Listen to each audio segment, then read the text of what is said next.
Hi friends, welcome to World Explorer. Today's topic suicide prevention. Suicide is the leading cause of death among India's young, says the Lancet report. Madhya Pradesh women commit suicide by electrocuting self atop a train. So these type of news are very common nowadays. We see every day. Children exposed to parental domestic violence are more prone to attempt suicide.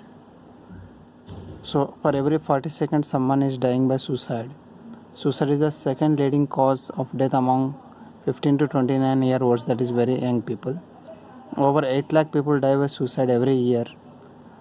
Even 75% of suicides occur in low middle income countries.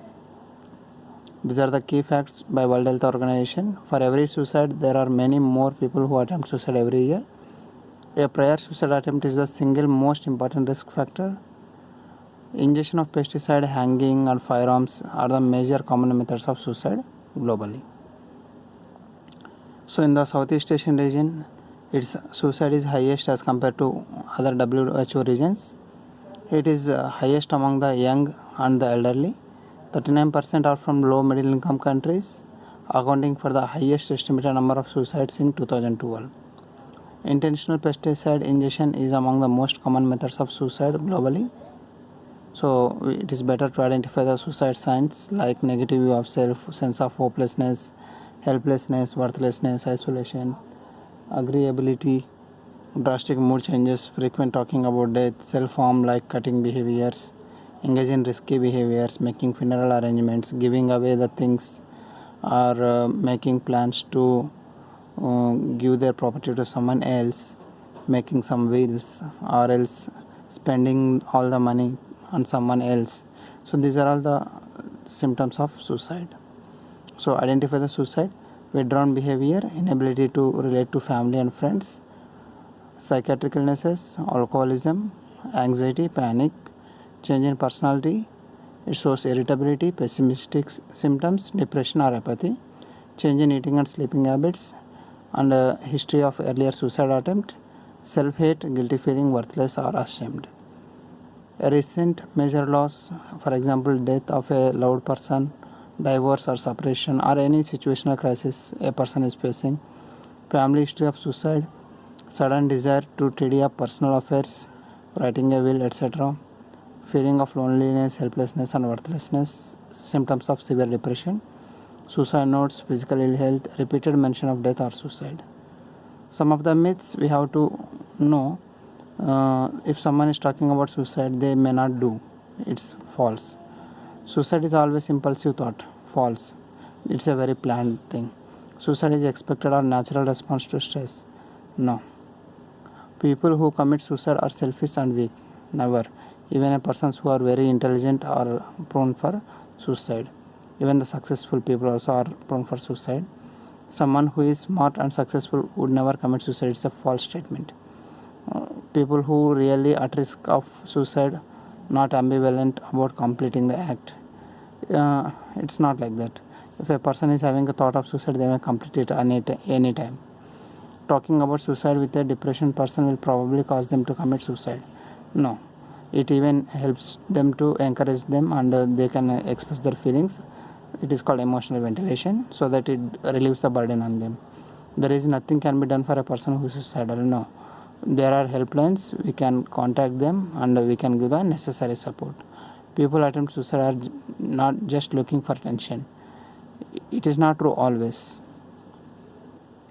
Communicating.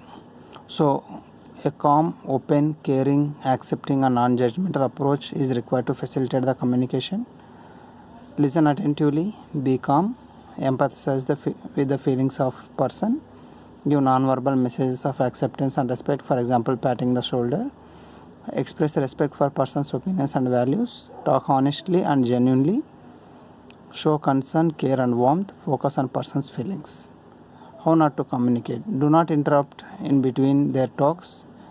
You may miss out some of the good information what they want to share to you. Become shocked or emotional. Don't become shocked or don't become upset. Convey that you are busy. Never do that. Be a supportive person to them. Be patronizing. Make intrusive or unclear remarks. Never do that. Ask loaded questions. Never ask too many questions to them. Communication principles. listen with warmth, treat with respect, empathize with emotions, care with the confidence, and ask them about definite plans, methods, how they are going to do, means of availability, fixed time frame, are they going to do in a week or in a month, decision. Ask with care, concern and compassion. So it will help us to prevent the means, or else we can remove the means and delay the process. I can't go on, I wish I waited. If a person is saying such statements, give the emotional support, subside emotional turmoil by catharsis. Catharsis is nothing but emotional ventilation. Refer to mental health service, meet at regular intervals and maintain the ongoing contract. This is the one thing, suicide contract. Here we extract a promise from the suicidal person. He or she will not commit suicide without contacting the healthcare staff for a specific period. So if a healthcare worker is coming in contact with a patient who is telling that I am going to do suicide in the next 24 or 48 hours, then we are making a contract with the patient that they are not going to do that. If they want to do so, they have to call us and they have to communicate, and we are going to give the support to them. So next thing is high risk. Stay with him, never leave alone. Ensure there is a 24-hour attendant policy. Remove the means. Remove even a small thread or a blade or anything which may be fatal. Make contract with the patient. Institutionalization, admit the patient. Family support is needed. Things not to do. Do not ignore the situation. Don't be sad, shocked. Say that everything will be alright. Never say that, because you don't know what the problem the person is facing. Challenge the person to go ahead. Never challenge them. They are already weak. Make the problem appear trivial. Give false reassurances. Never do that. Swear to secrecy. Leave the person alone. So prevention and control. Reduce the access to means.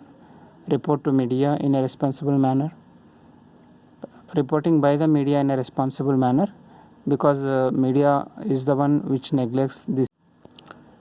Training of non-specialized health workers in the assessment management of suicidal behavior. Follow-up care for people who attempted suicide and provision of community support. Thank you.